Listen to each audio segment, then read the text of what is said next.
Vous avez défini des marges, mais ces marges sont valables pour l'ensemble du document. Vous pouvez, si vous le souhaitez, mettre des retraits sur un paragraphe ou sur un autre. Des retraits, ça veut dire que vous allez déplacer le bord de votre paragraphe par rapport au bord du document. Pour cela, vous pouvez agir dans la règle directement. Vous avez des symboles qui sont là, par exemple, ici. C'est un petit triangle. Il y en a un autre à cet endroit-là, ici. Voilà. Ces petits triangles, vous pouvez les déplacer simplement en agissant dessus. Voilà.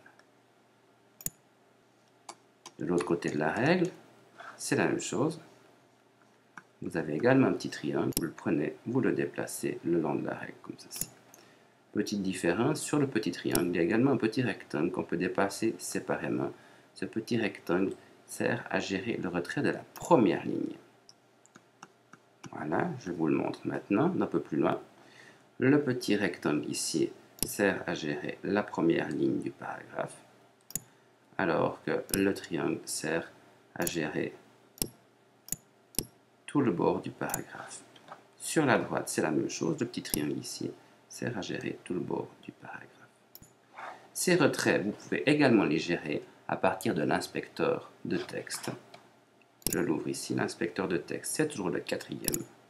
Et puis vous allez sous tabulation. La première valeur ici sert à régler le retrait de la première ligne du paragraphe. Voilà. La deuxième sert à régler le retrait du paragraphe complet à gauche. Et puis la troisième ici sert à régler le retrait du paragraphe à droite.